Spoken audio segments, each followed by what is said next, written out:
안녕하세요. 네, 우리 벌써 어느덧 셋째 날이 됐습니다. 우리가 보통 사경회나 이런 집회를 하면 요즘 분위기는 이 화요일부터 시작을 합니다. 그래서 이제 한 3일 지나면 그 다음 날은 뭐예요? 금요일이에요. 그래서 한 3일쯤 하면 이제 금요일이구나. 이제 이런 마음이 드는데 여기는 월요일부터 하다 보니까 3일을 열심히 달려왔는데 아직 안식일이 하루가 더 남았습니다. 그만큼 이 말씀을 사랑하는 삼패동 교회이기에 또 하나님께서 많은 은혜를 또 이 말씀을 통해서 전달해 주시기를 바라고, 오늘 우리 장로님 말씀하신 것처럼 들을 만한 말씀이 되기를 열심히 노력하겠습니다. 자, 오늘 우리가 여기 남은 무리가 있다, 이제 그 세 번째 시간인데요. 제가 이 시간에 집에 가서 곰곰이 생각해 보니까 너무 많은 정보를 이 단시간에 막 주려고 하지 않았나, 이런 생각이 좀 들었어요. 지금 고개를 끄덕끄덕이시는 분들이 계시는데 그 말은 그래, 너 너무 말을 많이 했다. 조금만 핵심만 얘기해라. 약간 이런 말씀으로 좀 느껴집니다. 그래서 제가 한번 노력해 보겠습니다. 근데 이제 이 내용을 여러분들 뭐 다 기억하시고 암기하시려고 생각하지 마십시오. 물론 뭐 그렇게 생각도 안 하셨겠지만, 그래서 일단 전체적인 흐름만 이해하시고 하나님께서 우리를 점점 더 어디로? 밝은 빛으로 인도해 주시는구나. 요것만 기억하시면 돼요. 그러니까 세 천사의 기별도 처음 우리 선구자들이 이해했던 그 기별에서 하나님께서 점점 더 밝은 빛으로 인도하셔서 오늘까지 왔구나. 남은 무리의 개념도 처음에 이해했던 바를 하나님께서 점점 더 밝은 빛으로 인도하셔서 여기까지 왔구나. 하나님은 이렇게 우리에게 언제나 더 밝은 빛을 주시는구나. 우리도 이미 받은 빛에 만족하지 말고 뭐 해야 되겠다? 말씀을 더 깊이 연구해서 더 밝은 빛으로 나아가야겠다. 요 결심하시면 이번 사경회는 끝입니다. 이런 결심을 하셨으면 사실 내일 안 나오셔도 돼요. 다 똑같은 얘기입니다. 그 똑같은 얘기를 다르게 표현한 것일 뿐, 여러분들이 그 내용을 기억하시고 이제 내가 하나님께서 나를 더 밝은 빛으로 인도하시기를 소망하는 마음으로 우리가 말씀을 깊이 연구하는 시간이 되길 바라고요. 자, 어제 우리가 이제 세 천사의 기별이 어떻게 좀 발전되면서 이해되어 왔는지를 살펴보았는데 잠깐 복습을 해볼게요. 자, 첫째 천사의 기별을 어떻게 이해했어요? 첫째 천사의 기별, 하나님의 심판하실 시간이 이르렀으니 하늘과 땅과 바다 물들의 근원을 만드신 이를 뭐하라? 경배하라. 이게 첫째 천사의 기별인데 이 기별을 외친 것이 윌리엄 밀러가 예수님의 재림이 1844년에 있을 것이다 라는 그 기별을 외친 그것으로 이 첫 번째 천사의 기별이 이루어졌다, 성취되었다 라고 그들이 이제 생각을 합니다. 그 둘째 천사의 기별은 그 이후에 많은 사람들이 이제 개신교회에서 재림 운동에 동참했는데, 그런 사람들을 교회에서 다 핍박을 하니까 찰스 피치가 그 바벨론에서 다 나와. 로마 카톨릭만 바벨론이 아니야. 타락한 개신교, 우리를 핍박하는 너희들도 다 바벨론이니까 거기서 다 나와라 라는 기별로 이 둘째 천사의 기별이 성취되었다라고 그들이 생각을 했어요. 그래서 사실 엄밀히 말하면 이 조셉 베이츠 같은 사람도 이제 우리가 전할 기별은 세 천사의 기별이 아니라 뭐라고 생각했을까요? 셋째 천사의 기별, 그게 이제는 우리가 전해야 될 기별이다라고 생각을 했습니다. 왜요? 이미 첫째 천사와 둘째 천사의 기별은 이미 성취가 됐기 때문에 이제는 셋째 천사의 기별, 이걸 강조하는 문구들이 정말 많았어요. 그러면서 조셉 베이츠는 여기에서 말하는 셋째 천사의 기별의 핵심은 뭐다? 남은 백성들은 하나님의 계명과 해서 하나님의 계명을 지키는 것이고, 그 계명의 핵심에는 뭐가 있고? 안식일 계명이 있고, 그러니까 결국 이 남은 무리의 특징은 안식일을 지키는 사람들이다 라는 것을 가르쳤죠. 그런데 이제 화이트부인은 1888년 그 이후부터는 셋째 천사의 기별의 핵심이 단순히 율법을 지켜야 구원을 받는다가 아니라 하나님의 계명과 그다음 뭐예요? 예수의 믿음, 그것을 가진 자. 그때부터 이 믿음으로 말미암는 의를 강조하면서 이 세 천사의 기별이 점점 더 깊이 이해되었다 라고까지 말씀을 드렸습니다. 그래서 어제 그렇게 하고 나니까 26분 이렇게 돼가지고 제가 사실은 마무리를 못했어요. 마무리를 못했습니다. 그래서 요 하나 더 말씀드리고, 여기 이제 버전 여기까지 살펴봤던 게 이제 2.0 세천사 기별 2.0이라면 이제 3.0 최신 업데이트 버전을 제가 가지고 왔습니다. 그게 뭐냐? 이제는 이 세천사의 기별을 그 이후에 화이프이는 어떻게 더 바라보게 되었는가 하면, 세천사의 기별 중에 우리가 첫째, 둘째는 다 지나갔고 이제 우리가 셋째 천사의 기별만을 외쳐야 된다라고 생각했던 생각에서 아니구나. 이 세 천사의 기별이 동시에 외쳐져야 되는구나 라는 것을 그가 인지하게 됩니다. 그래서 이걸 뭐라고 부르냐면 삼중기별이라 그래요. 삼중기별. 그러니까 천사 하나 날아가고 그 다음 날아가고 그 다음 날아가고 순차적으로 전하는 것이 아니라 동시에 삼중기별로 외쳐져야 된다. 이것을 이제 화이프이는 가려법문 기별에서 이렇게 이야기를 합니다. 첫째와 둘째 기별은 1843년과 윌리엄 밀러가 재림운동을 시작했던 때가 1843년이고요. 1844년에 주어졌으며 1844년은 찰스 피치가 바벨론에서 나오라 라고 외쳤던 그 시기예요. 근데 그때 주어졌는데 현재 우리들은 셋째 기별을 선포하는 중에 있다. 그러나 아직도 이 세 기별을 어떻게 해야 된대요? 모두 선포해야 한다. 이렇게 기록을 하고 있습니다. 또 다른 기록에 보면 이 기별들은 함께 연결돼 있고 하나로 묶여 있다. 다른 둘 없이 하나만 전달될 수는 없다. 이게 이제 매뉴스크립트에 적어놓은 그런 내용이에요. 이 말은 첫째 천사, 둘째 천사는 빼놓고 셋째 천사만 전해야 된다고 생각했던 그 생각에서 이 모든 삼중 기별이 이 마지막 때에 전체적으로 전달되고 외쳐져야 한다는 것을 그가 이제 깨닫고 기록을 하고 가르치게 된 겁니다. 그래서 오늘날 우리도 셋째 천사의 기별을 전하라가 아니라 뭐예요? 세 천사 전체의 기별을 우리가 전하고 외치는 것이 오늘 남은 무리의 사명이다라고 이해하시면 여기 이제 세 천사의 기별에 대한 이 발전사의 마지막 단계입니다. 이렇게 이제 마무리하고요. 오늘은 남은 자의 신학이 어떻게 발전되어 왔는지를 좀 말씀을 드리겠습니다. 남은 자 기본교리 13번에 보면 거기 제목이 이렇게 돼 있어요.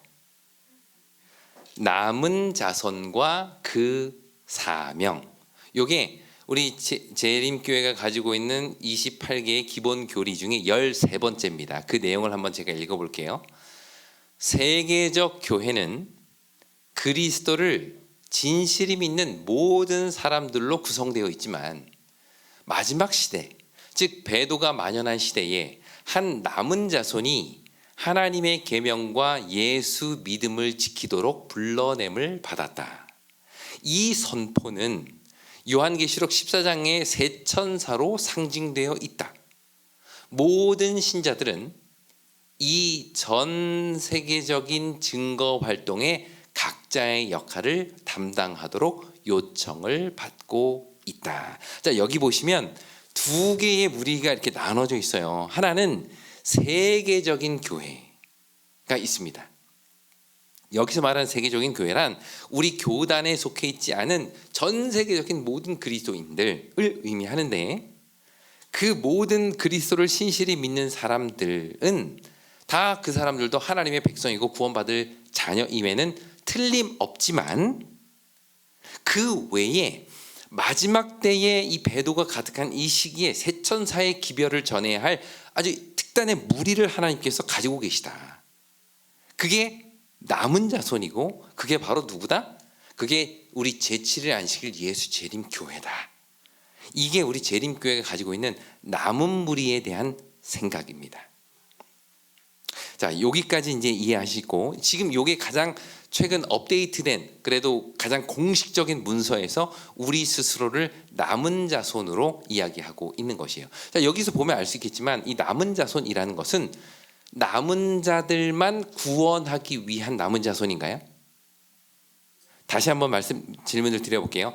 남은 자손, 우리가 가지고 있는 남은 자손의 개념은 남은 자들만 구원하기 위한 개념일까요? 아닙니다. 아닙니다. 여기에서도 나와 있지만 세계 모든 교회에 흩어진 그 교회들 속에는 그리스도의 신실한 백성들, 구원받은 백성들이 있다는 거예요. 그러나 우리가 특별히 하나님께서 우리를 부르신 이유는 이 마지막 때에 새 천사의 기별을 땅끝까지 전하는 이 특별한 사명을 위해서 우리를 구별하셨는데 그게 바로 제7일 안식일 예수 재림 교회라는 겁니다. 자, 그러면 이러한 생각이 이러한 우리가 남은 자손이구나 라는 이러한 스스로에 대한 정체성이 어디에 뿌리를 받고 있을까? 그걸 한번 보시면 우리가 지난 시간에도 좀 간단하게 설명을 드리긴 했는데 요한계시록 12장에 보면 하늘에서 벌어졌던 첫 선악의 전쟁부터 마지막 때에 있을 선악의 대쟁투까지 이 전체를 요약해주고 있는 게 계시록 12장입니다. 여기 보면 1단계 전쟁은 하늘에 있던 전쟁이에요. 사탄과 미가엘이 전쟁을 하였고 거기에서 패배한 사탄이 땅으로 내어 쫓기는 이야기. 그리고 2단계 전쟁은 예수님, 이 땅에 여인의 아이로 태어나서 이 땅에 오신 예수님을 사탄이 이제 죽이려고 하는 그러한 두 번째 전쟁 이야기. 그 이후에 예수님 십자가 이후에 탄생한 이 교회. 세 번째 전쟁은 바로 이 교회를 핍박하고 교회가 하나님의 뜻으로부터 벗어나게끔 하기 위하여 많은 핍박을 했고, 특별히 이때의 이 아주 격렬한 전쟁은 중세 시대, 로마 교황권이 흥왕하던 그 시대에 하나님의 백성들을 핍박하고 막 죽이고 종교 탄압하고 하는 그 시대의 교회를 핍박하는 그 이야기들이 이제 이 세 번째 단계에 나와 있고요. 그래서 이 세 번째의 전쟁은 언제 끝나는가? 로마 교황의 힘이 완전히 빠졌을 때가 언제였죠? 한때, 두때, 반때의 끝. 1260년의 끝. 그때가 언제예요? 1798년. 여러분들 실력이 대단하십니다. 1798년 프랑스 혁명을 통해서 피우스 6세가 완전히 그 교황이 완전히 이제 힘을 잃어버리는 그때를 기준으로 해서 이제 교회의 힘이 이제 사탄의 힘이 이제 무너지게 되죠. 그리고는 이제 화가 나고 분노한 이 사탄이 이제는 누구랑 싸우려고 바다 모래 위에 섰다고요? 여자의 남은 자손을 죽이려고, 그들과 싸우려고, 더불어 싸우려고 바다 모래 위에 섰다. 이게 이제 12장에 나와 있는 마지막 이야기입니다. 그러면서 앞으로는 바로 이 여자의 남은 자손과 사단의 이 마지막 전쟁이 얼마나 치열하게 또 어떻게 전개될지를 이제부터 보여주겠다 하면서 13장에는 사탄의 무리에 서 있는 두 짐승, 14장에는 바로 이 남은 무리가 세상에 외칠 마지막 기별, 이제 이런 것들이 이제 순차적으로 기록이 되어 있지요. 그런 면에서 계시록 12장 17절이 우리 스스로를 남은 자손이라고 생각하게 만드는 아주 핵심 성경절입니다. 자, 그렇다면 어떤 근거로 제7일 안식일 예수 재림 교회가 남은 자손일까요? 아니, 우리 말고 장로교회 어느 사람들도 우리가 남은 자손인데 우리도 이렇게 얘기할 수 있지 않습니까? 그런데 우리의 입장은 아니다. 성경적으로 볼 때는 장로교회는 남은 무리가 될 수 없다. 감리교회 너희들도 아니야. 성경을 잘 읽어보면 여기에 남은 자손은 반드시 우리여야만 해 라는 해석의 근거들이 있어요. 그럼 도대체 어떤 근거로 제7일 안식일 예수 재림 교회가 남은 무리다, 저기서 말하는 여자의 남은 자손이다 라고 주장하는 걸까요? 여러분들이 그 주장의 근거를 잘 아셔야 돼요. 왜냐하면 누가 왜 니네가 남은 무리야? 라고 물어보면 거기에 대해서 성경적으로 답을 해줄 수 있어야 되잖아요. 그 얘기를 지금 한번 좀 살펴보도록 하겠습니다. 흔히 말하는 남은 자손의 신원조회라는 거, 이런 표현을 아마 여러분 많이 들어보셨을 텐데요. 과연 남은 자손은 누굴까? 라는 겁니다. 자, 첫째는 남은 자손은 계시록 12장의 그 문맥적으로 쭉 볼 때는 그 세 번째 단계의 전쟁이 누구와 누구의 전쟁이었죠? 사탄과 교회의 전쟁이었어요. 예수님 승천 이후에 초대교회부터 시작해서 계속해서 발전돼 왔던 그 하나님의 그 교회와 사탄과의 전쟁인데, 그때의 이야기가 바로 여기 이제 14절에 나옵니다. 이 여자는 이 교회죠. 그 교회가 큰 독수리의 두 날개를 받아 광야에서 자기 곳으로 날아가 거기서 그 뱀의 낯을 피하여 한 때와 두 때와 반 때를 양육받았다. 한 때와 두 때와 반 때를 이제 보내게 되었다. 요 때가 언제라고요? 1798년 동안 이 교회가 그래도 많은 핍박 속에서도 하나님께서 당신의 교회들을 붙들고 계시는 이야기가 여기 이제 예언에 나온 거예요. 요게 몇 단계 전쟁이라고요? 3단계입니다. 그 남은 자손은 몇 단계에 나와요? 4단계에 나와요. 그러니까 기본적으로 이 4단계에 등장하는 남은 자손은 언제 이후에 나타나는 무리여야 돼요? 1798년 이후에, 3단계의 전쟁이 끝난 이후에 등장하는 무리가 남은 자손이 될 수 있는 겁니다. 이게 첫 번째 조건이에요. 그 이전에 나와 있는 일단의 무리들은 다 될 수가 없는 겁니다. 이게 첫 번째 조건이고요. 자, 두 번째 조건은요. 그러면 이 무리가 어디에서 등장을 할까 하는 겁니다. 이제 15절과 16절을 우리 다 같이 한번 읽어보겠습니다. 여자의 뒤에서, 시작.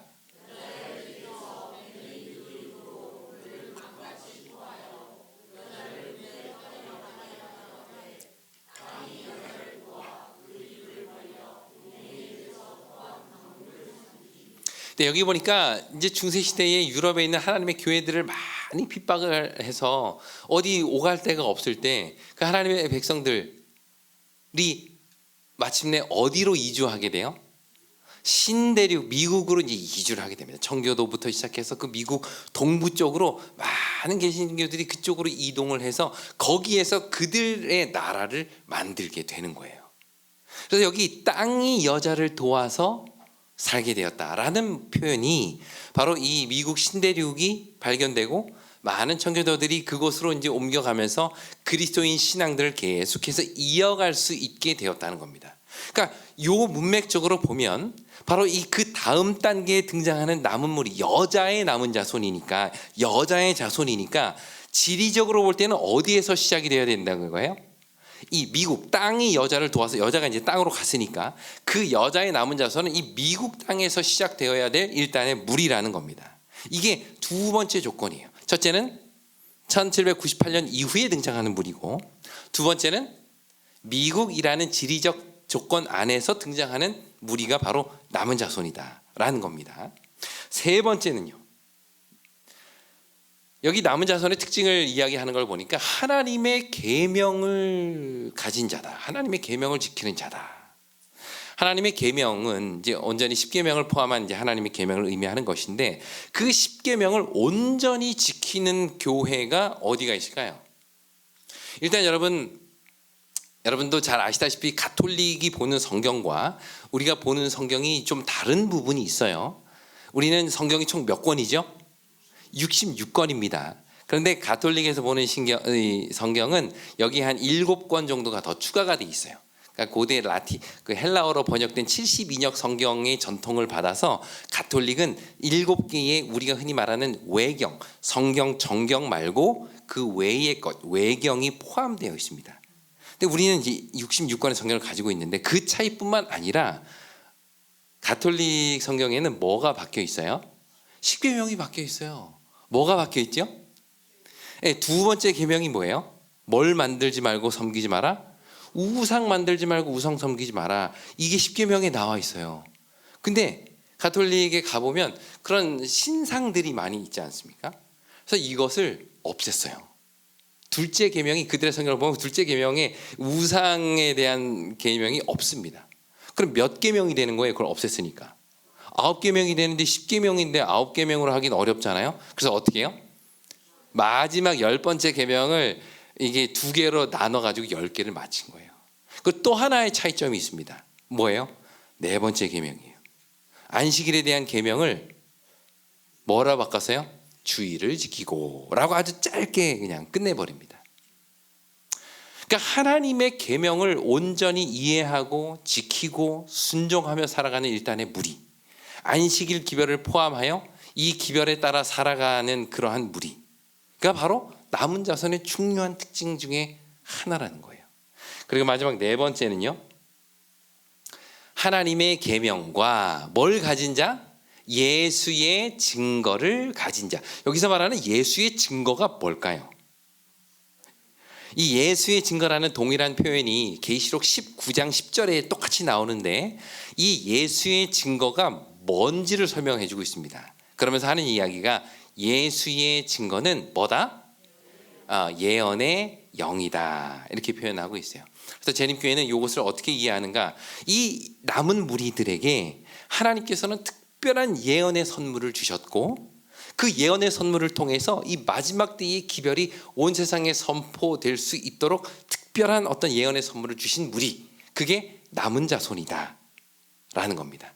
그렇다면 우리 재림교회가 가지고 있는 예언의 선물, 예언의 영은 뭘까요? 바로 이 화이부인의 선지성을 통하여 이 시대에 필요한 기별을 하나님께서 재림교회에 주셨다는 겁니다. 그러니까 이 네 가지의 남은 자손의 중요한 특징을 다 가지고 있는 무리를 여러분 눈 씻고 찾아봐도 누구밖에 없어요? 우리 제7일 안식일 예수 재림교회밖에 없는 거예요.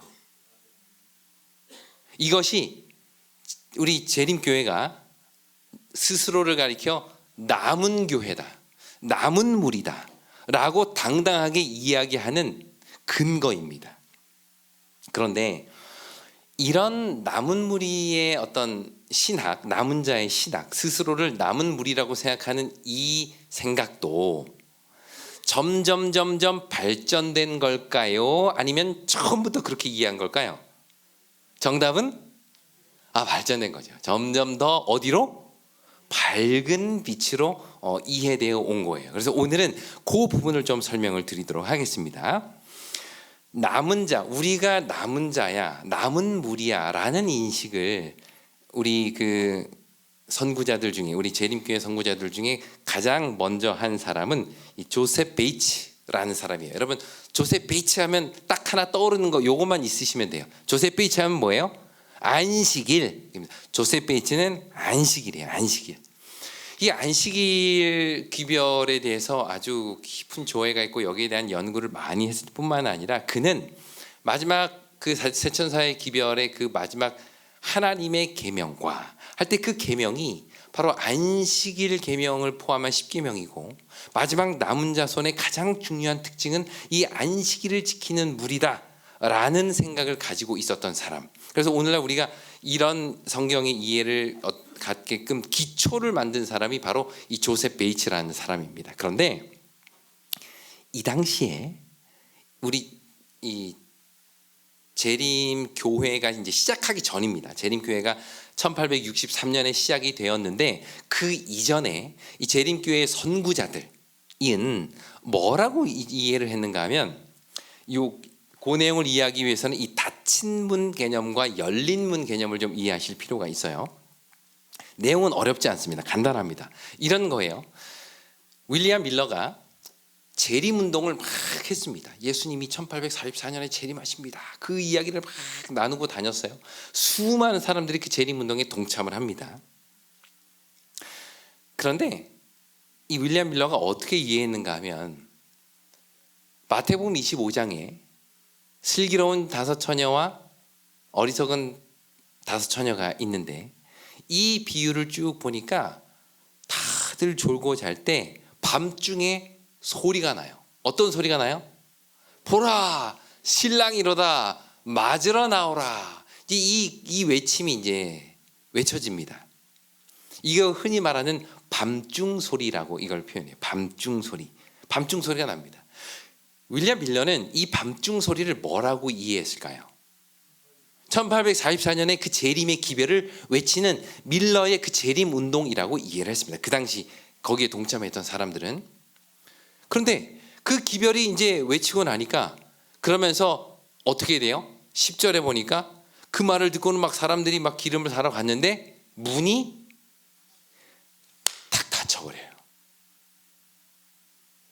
혼인잔치로 들어가야 되는데 문이 닫혀버립니다. 그리고는 거기에 안 온 사람들은 어리석은 다섯 처녀는 들어와요? 못 들어와요? 못 들어와요.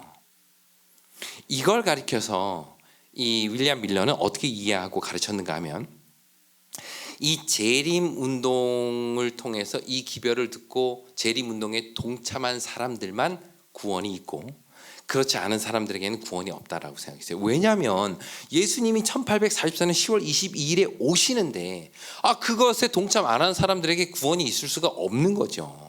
그렇게 믿고 가르쳤다는 것입니다. 그리고 그 운동에 동참했던 제임스 화이트, 또 엘렌 화이트 다 그렇게 생각을 했어요. 그런데 문제가 생겼습니다. 어떤 문제가 생겼어요?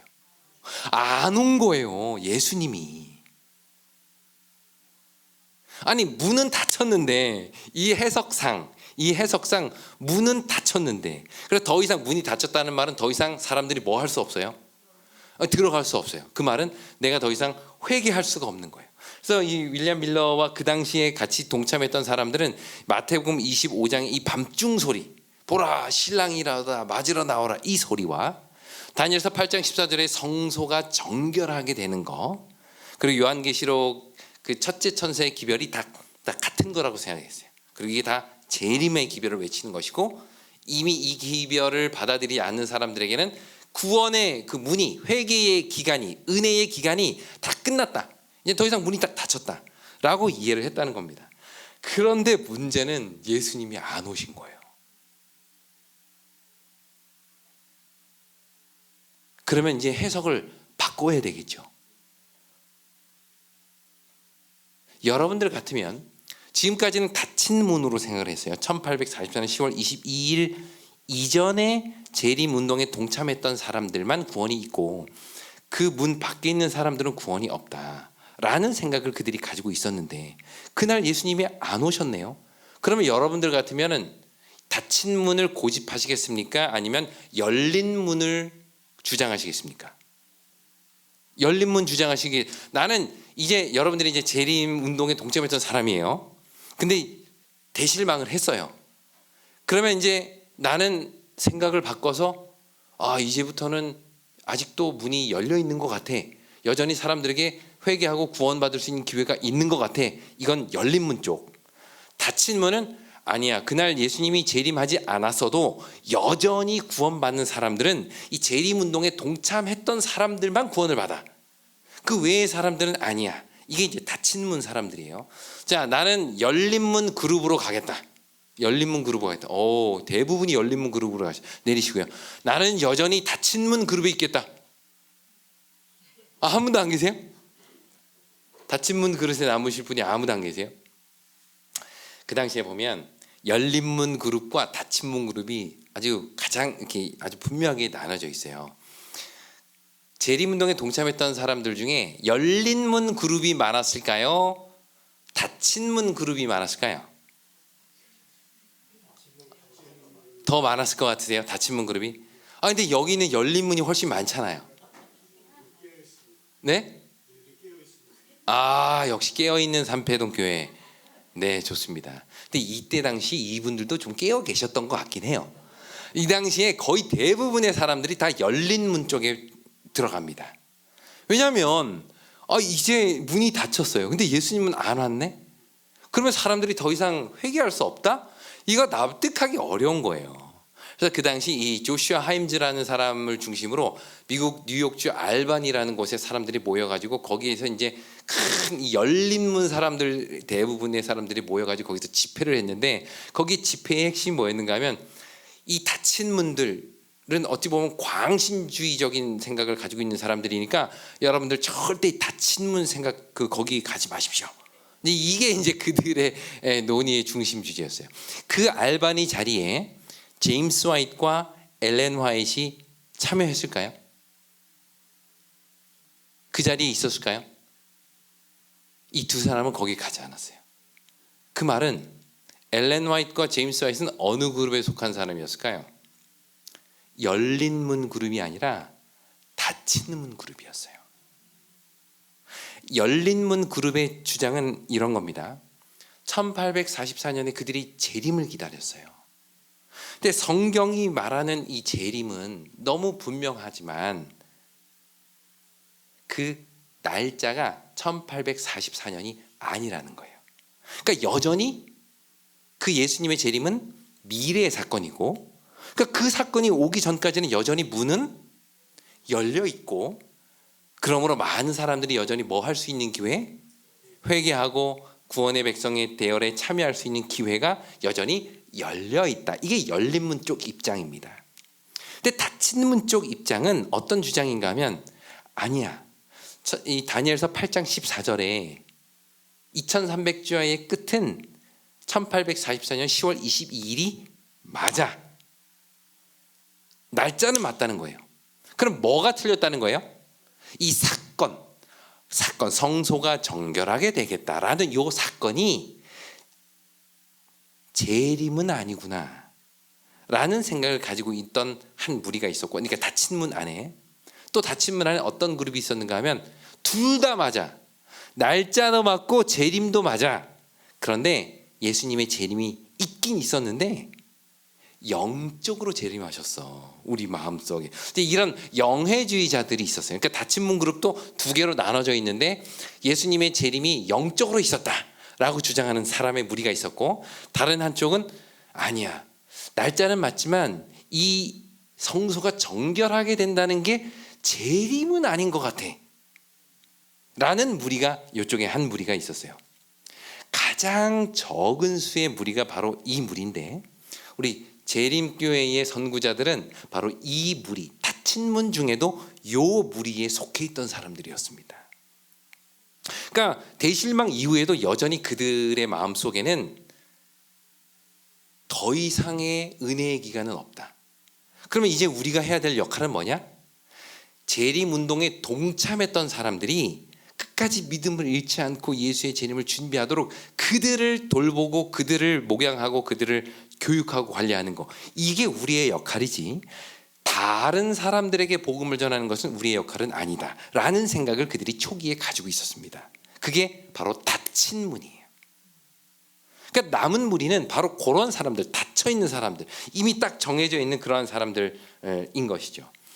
근데 이랬던 생각이, 이 닫힌 문 쪽에 있던 이 생각이 서서히 뭘로 바뀌어요? 열린 문 쪽으로 바뀌게 되는 계기가 있어요. 첫 번째는 어떤 계기가 있었는가 하면, 화이트 부인이 이상을 봅니다. 어떤 이상을 보는가 하면, 예수님께서 하늘에서 성소의 문이 이렇게 성소에서 지성소로 넘어가시는데 성소의 문이 닫히고 지성소의 문이 활짝 열리는 이상을 그가 보게 돼요. 그러면서 그가 이런 글을 씁니다.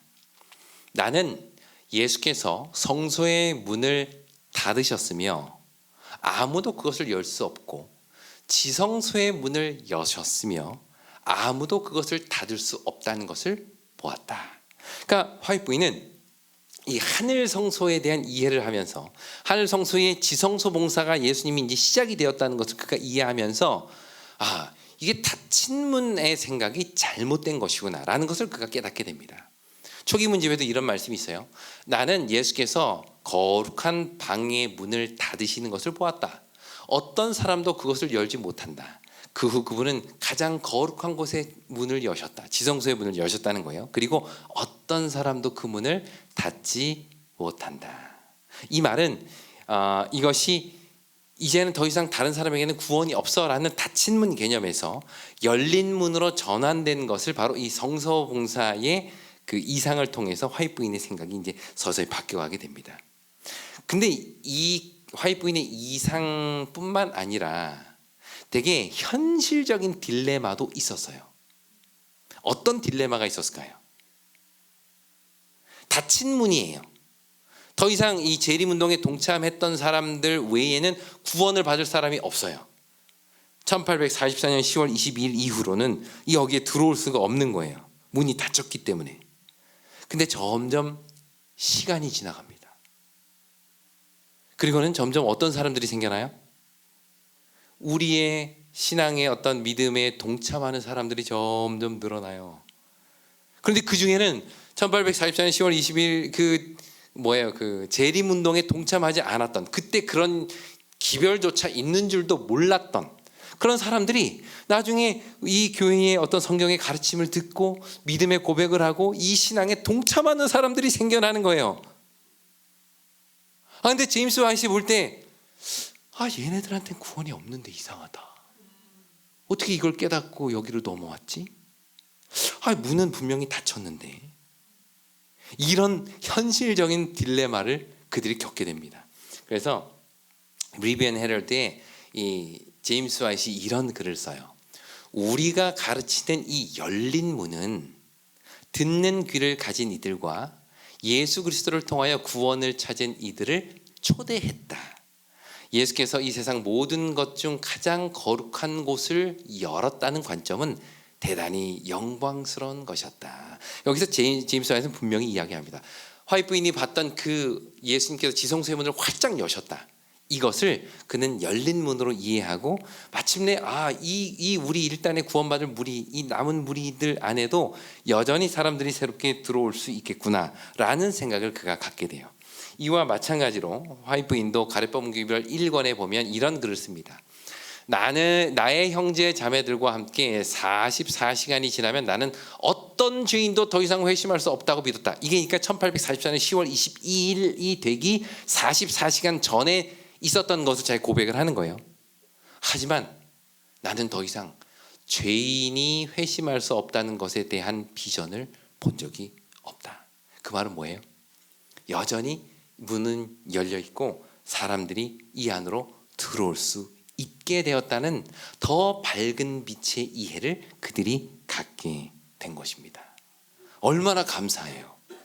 만약에 지금도 닫힌 문이라면 사실 여러분 우리가 다 거기에 들어갈 수 없는 사람들이었어요. 근데 여전히 이 문이, 구원의 문이 열려 있다는 것을 그들이 이해하게 되고 그 세 천사의 기별을 땅 끝까지 전하여서 마침내 우리도 그 남은 무리 안으로 들어오게 된 특권을 누리게 된 것이 바로 이러한 성경의 점점 더 밝은 빛으로 인도하시는 하나님의 은혜 덕분임을 감사하게 되길 바랍니다. 자, 그렇다면 이런 질문을 좀 드려볼게요. 재림교회는 이 기본교리 13번에 분명히 스스로를 남은 자손이다. 그러면서 어디랑은 구분해요? 세계 교회랑은 구분합니다. 세계에 많은 교회들이 있고 그 안에 하나님의 백성, 하나님을 믿는 신실한 백성들이 있지만 우리 재림교회는 특별한 사명을 가진 남은 교회다. 이게 우리가 가지고 있는 우리의 정체성이에요. 그러면 질문을 한번 스스로 한번 해보면 좋을 것 같아요. 재림교회만 그럼 남은 무리인가? 한번 생각해 보세요. 재림교회만 남은 무리일까요? 다시 말하면 다른 교회에는 그 어떤 남은 무리도 없을까요? 그러니까 구원받는 사람들은 분명 다른 교회도 있습니다. 세계적인 교회는 다 하나님의 신실한 백성들을 가지고 있어요. 심지어 로마 가톨릭에도 얼마나 신실한 하나님의 백성들이 많이 있는지 몰라요. 화이트 부인도 그 이야기를 합니다. 구원받을 백성들은 있어요. 오케이, 거기는 인정. 그러면 마지막 때에 새 천사의 기별을 전할 사명을 가진 남은 무리, 그 남은 무리는 우리 제7안식 예수 재림 교회 안에만 있을까요? 아니면 밖에도 있을까요? 혹시 이 중에 다른 교회에서 개종하신 분 안 계세요? 안 계세요? 정영은 목사님, 제가 몰랐던 사실을 제가 듣네요. 어디서 개종을 하셨어요? 첫 번째는 천주교회를 초등학교 1학년 때, 네. 두 번째는 감리교회를 중학교 1학년 때 가기, 네네. 그다음에 중학교 1학년 때 안식일교회로 개종했어요. 그러셨군요. 남은 무리가 아닌 곳에서 어떻게 남은 무리로 들어오셨어요? 그 정도의 때 안식일에 대하여 7개 날이 틀림없이 토요일이라는 걸 확인하고 그러셨구나. 아멘. 감사합니다. 사실 제가 이제 첫날 좀 잠깐 말씀을 드리긴 했지만 저희 어머님도 정말 신실한 교인이었어요. 이제 거기는 속회가 있잖아요. 그래서 그 교회 속장으로서 열심히 봉사하는 그런 한 여집사였는데 정영근 목사님 가정을 통해서 진리를 받아들이고 재림교인이 된 거예요. 이런 일이 지금도 벌어질까요? 벌어집니다. 네, 벌어질 수 있는 거예요. 그렇죠. 맞습니다. 자, 여기 재림교회만 과연 남은 무리인가? 여기 보시면 하나님께서는 전 세계의 참된 백성을 가지고 있고, 그리고 동시에 계시록 12장 17절에 남은 무리의 역할을 하는 역사적인 가시적인 공동체를 그분이 궁극적으로 가지고 계신 건 분명합니다만, 이제 우리가 고민되는 건 이런 거예요. 다른 교단에도 남은 자손들이 있을까? 그들이 개종해서 우리 교회로 들어와야 남은 자손일까? 아니면 여기에 들어오지 않아도 남은 무리로서의 어떤 사명을 다하는 누군가가 교회에 있을까? 이게 사실 고민인 겁니다. 이게 우리만 가지고 있었던 고민은 아니었어요. 1950년대에 우리 교회는, 재림교회는 일반 개신교들로부터 이제 많은 이제 이단 시비들이 많이 있었고, 그 과정에서 그들이 우리 교회에게 공식적으로 질문을 하고 그 질문에 대해서 교회가 공식적으로 답변을 하는 일이 있었습니다. 그리고 이거를 책으로 묶어서 만들었어요. 그래서 제목을 Questions on Doctrine, 이걸 줄여서 QOD라고 해요. QOD. 이 QOD라는 책이 1957년에 대총회에서 이제 발간되게 됩니다. 근데 그런 기별들에 대한 질문들이 있었어요. 거기에 대해서 QOD는 이렇게 답변을 하고 있습니다. 궁극적으로 그 마지막 남은 백성은 그리스도를 따르는 모든 참되고 신실한 사람들을 포함할 것이다. 그러니까 남은 자손의 어떤 정체성이 어떤 교단 안에 있는 그것이 이 남은 자손의 정체성이 될 수 없다는 얘기입니다. 한번 이걸 잘 생각을 해보세요. 분명히 계시록 12장 17절 그 12장의 내용을 통해서 하나님께서는 남은 무리를 준비하셨고, 그 예언대로 미국 땅에서 재림교회가 시작되었고, 그들의 점점 발전적인 어떤 신학의 진리를 찾아가는 과정을 통해서 오늘날까지 세천세의 기별을 전하는 사명을 가지고 있는 무리가 있는 겁니다. 우리예요. 그런데 이런 생각 안 해보셨어요? 재림교회는 남은 무리인가? 두 말 하면 잔소리죠. 당연합니다. 그렇습니다. 근데 이렇게 한번 질문을 해볼게요. 재림교회에 속한 사람만 남은 무리일까라는 겁니다. 여러분, 요 재림교회에 속한 요거의 기준이 뭘까요? 교적이 있으면 재림교인. 사실 그렇잖아요. 우리가 재림교인인지 아닌지의 기준이 교적이지 않습니까? 그러니까 교적이 있으면 남은 무리고 교적이 없으면 남은 무리가 아니다. 이게 납득이 되세요? 그건 아닌 것 같아요. 그럼 재림교회에 속한이라는 개념이 뭘까요? 안식일을 지키는 사람. 그러면 안식일을 이 재림교회 안에서 안식일을 지키는 사람들, 그들만 남은 무리일까요? 그러니까 안식일, 왜 우리 재림교인들 중에 어떤 분들은 이렇게 안식일을 못 지키시는 분들도 계시잖아요. 그분들은 그러면 교회는 나오는데 남은 무리는 아닌 것 같아. 어떠세요? 한번 고민을 해보자는 겁니다. 그냥 우리가 단순하게 그래, 우리 남은 재림교회는 남은 무리가 분명하고 예언의 기별이 너무나도 확실해. 그렇다면 재림교회만 남은 무리인가? 그럼 재림교회라는 것은 어떻게 정의되지? 교적이 있는 사람만 남은 무리라는 건가? 아니면 이 교회에 출석하는 사람만 남은 무리라는 건가? 아니면 안식일을 잘 지키는 사람만 남은 무리라는 건가? 근데 고민이 되는 거예요. 모르겠습니다. 여기에 대한 분명한 답을 아까 이제 Q&A에서도 좀 이야기를 했지만 좀 더 이렇게 넓힐 필요는 있다고 생각이 됩니다. 어떤 면에서 그런가? 저는 이제 제가 이해한 바로 이게 정답은 아닙니다. 제가 이해한 바로 남은 자손의 어떤 중요한 특징은 하나님의 계명과 예수의 믿음을 가진 자이고 그들의 사명은 세천사의 기별을 전하는 거예요. 세천사의 기별의 핵심이 창조주를 경배하는 것. 그게 이제 핵심이지 않습니까? 그런 면에서 이 남은 자손, 지금 현재를 얘기하는 겁니다. 현재 남은 자손이 과연 누굴까? 그것은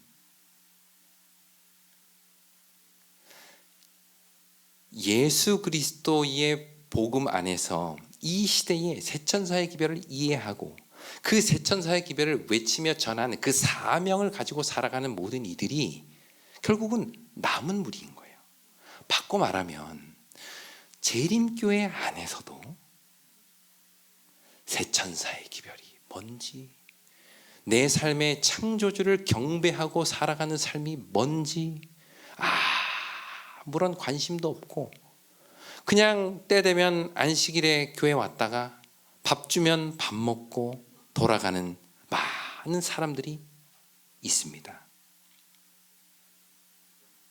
우리 재림교회 밖에도 제가 모르긴 몰라도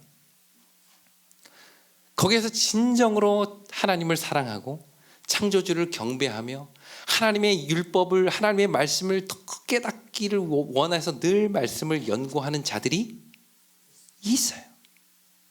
그리고 그들은 그들의 삶으로 창조주를 경배하며 살아가는 것, 그들이 받은 빛 안에서 창조주를 경배하는 그러한 기별들을 외치며 살아가는 그러한 세천사의 기별을 외치는 사명을 다하는 자들이 있을 수 있다는 것이죠. 그런 면에서 우리는 우리 교회가 남은 자손으로 부르심을 받은 공동체라는 그 사실이 오늘 여러분 한 사람 한 사람 개인이 나는 남은 무리야 라는 어찌 보면 영적 교만에 빠지게 해서는 안 된다는 겁니다. 로마서 이 9장과 11장에 보면 바울이 남은 무리에 대한 개념을 여기서 소개하고 있어요. 근데 이 9장의 내용을 좀 이해하기 위해서는 로마서 전체의 좀 구조를 좀 말씀을 드려볼게요. 바울이 로마에는 한 번도 가지 않았어요. 가지 않고 보낸 편지입니다. 그러다 보니까 다른 데는 대부분 다 자기가 가서 선교여행을 갔다가 사람들을 가르치고 거기에 교회를 세우고 다른 데 갔다가 그 사람들에게 기별을 전하는 편지를 쓰다 보니까 복음을 사실 자세하게 설명할 필요가 있어요, 없어요? 없어요. 이미 거기에서 이미 다 설명을 했기 때문에. 근데 로마는 아직 한 번도 가보질 않았어요. 그러니까 이 로마서에는 복음을 아주 자세하게 기록합니다. 그래서 이 로마서는 복음을 설명하는 가장 좋은 책인데 1장부터 3장에서는 무슨 얘기하는가 하면 유대인이나 헬라인이나 다 우리가 죄 아래 있어. 다 죽을 수밖에 없는 존재들이야. 그리고 4장부터 6장에서는 그런데 우리가 예수 그리스도를 믿음으로 구원을 받을 수가 있어. 이 이야기를 하는 거예요. 그리고 나서 그런데 그렇게 우리가 믿음으로 구원을 받았지만 여전히 죄와 싸우면서 살아가지. 근데 이 죄에서 승리할 수 있는 것은 성령의 법이야. 그게 이제 7장, 8장의 그의 고뇌와 생명의 성령의 법에 대한 이제 설명입니다. 그리고 나서 9장부터 11장은 누구에 대한 이야기하는가? 자기와 같은 골육, 유대인들에 대한 글을 쓰고 있어요. 그래서 유대인들에 대해서 그러면 유대인들은 그들도 구원이 있는가? 그들은 하나님의 선택된 무리가 아닌가? 이 질문에 대한 답을 하는데 그가 이런 이야기를 합니다. 이스라엘에게서 난 그들이 다 이스라엘이 아니요. 또한 아브라함의 씨가 다 그의 자녀가 아니다. 11장 4절에는 이런 말씀이 있어요. 그런즉 이와 같이 지금도 은혜로 택하심을 따라 누가 있대요? 남은 자가 있다. 지금 바울이 여기서 얘기하고 싶은 핵심은 이겁니다. 이스라엘 백성들은 하나님의 남은 자예요. 우리 이 교재에서 쭉 설명하고 있지 않습니까? 이제 1장부터 보시면 남은 자 사상이 구약부터 신약에 걸쳐서 계속되고 있어요. 그러니까 남은 자 개념이 그냥 계시록에만 띡 나온 것이 아니라 계속해서 남은 자 개념이 나옵니다. 제일 먼저 나왔던 남은 자가 누구냐면 노아예요. 노아. 네. 모든 사람들이 다 홍수로 죽을 때 살아남은 그 남은 자 노아. 또 많은 사람들이 배도하고 있을 때 하나님의 선택을 받은 아브라함, 이삭, 야곱. 이 사람들이 다 남은 자라는 겁니다. 이스라엘 백성들도 남은 자예요, 아니에요? 이스라엘 백성들 남은 자입니다. 하나님께서 그들을 통해서 그 복음의 기별을 땅끝까지 전하도록 선택한 너무나도 중요한 남은 자가 이스라엘 백성들이에요. 근데 그들은 야, 내가 이스라엘 백성 하나님의 선민이야 라는 교만의 마음, 너희들에게는 구원이 없어 이방인에게는 이라는 영적인 교만, 이것이 어디까지 가득 찼는가? 그들에게 오신 약속된 메시아를 거절하고 십자가에 못 박을 때까지 가득 찬 거예요. 그러자 이 복음이 이방인들에게까지 퍼져서 이제는 수많은 이방인들이 복음 안에 들어와서, 지금 바울이 여기서 얘기하고 싶은 것은 진정한 이스라엘은, 진정한 남은 자는 하나님의 은혜로 들어온 많은 이방인들, 이스라엘 가운데에도 구원받을 무리가 물론 있지만 너희들 밖에도 남은 자들이 있다. 지금도 은혜로 택하심을 따라 남은 자가 있느니라. 이게 바울이 가지고 있는 남은 자 사상입니다. 이걸 우리 재림교회에게 한번 적용을 해볼게요. 우리는 정말 하나님의 선택받은 민족들이에요. 우리 백성들입니다. 우리 교단은 정말 예언되어 있는 대로 미국에서 하나님께 그 귀한 기별을 통해서 시작이 되었고, 이렇게 전 세계적으로 복음을 전하는 그러한 무리입니다. 그건 분명해요. 이스라엘 백성들이 하나님의 선택된 무리가 확실한 것처럼 제7의 안식일 예수 재림교회는 하나님의 남은 무리가, 남은 교회가 확실합니다. 근데 여기에서 외치고 있는 질문을 한번 드려볼게요. 과연 우리는 이스라엘 민족 안에 선민 사상을 가지고 오히려 복음의 핵심인 예수 그리스도를 거절하고 있었던 그 유대인들처럼 안식일을 안다고, 진리를 가지고 있다고, 세천사의 기별을 내가 배웠다고 영적인 교만에 빠져 있지는 않느냐는 겁니다. 이방인들 너희는 남은 자가 될 수 없다고, 우리 안으로 들어올 수 없다고, 할례 받으라고 그렇게 외치고 있는 우리는 아니냐는 겁니다. 이런 자들을 향해서 사도 바울은 지금도 은혜로 택하심을 따라 우리 무리의 밖에 누가 있다는 거예요? 남은 자들이 있다. 결국 이 기별이 우리에게 주는 핵심은 우리가 하나님의 남은 백성임을 확신하라는 것, 첫 번째입니다. 그럼 두 번째는 뭐예요? 절대 그 사실이 내가 남은 자라는 것을 보장하지는 못한다는 거예요. 내가 남은 자가 되기 위해서는 은혜 안에, 믿음 안에, 하나님의 자녀답게 하나님의 계명과 예수의 믿음 안에서 신실한 삶을 살아내는 것, 이것이 남은 자들의 중요한 특징임을 기억하게 되길 간절히 바랍니다. 그런 의미에서 제가 아까 말씀드린 것처럼 남은 무리는 교단에 의해 정의되지 않습니다. 오히려 우리 개개인이 남은 무리, 내가 과연 하나님 보시기에 아름다운 남은 무리인가를 고민하시고 그 사명을 다하는 우리 모두가 되기를 바라면서 오늘 말씀을 마치겠습니다. 기도하겠습니다. 하늘에 계신 아버지 하나님, 일찍이 제7의 안식일 예수 재림교회를 예언하시고 예언대로 이 땅에 이끄시고 그들에게 귀한 남은 자손의 사명을 맡겨주시니 감사합니다. 그리고 우리를 그 일원으로 삼아주시니 그 은혜를 인하여 감사드립니다. 이제는 우리 각자가 과연 내가 남은 자손으로서의 합당한 삶을 살아가고 있는가를 돌아보게 하시고, 과연 내가 전해야 될 기별을 깨닫고 있느냐를 고민하게 하시고, 과연 그 전하고 있는 기별을 내가 살고 있느냐를 돌아보는 우리가 되게 인도하여 주시옵소서. 예수님의 이름으로 기도드립니다.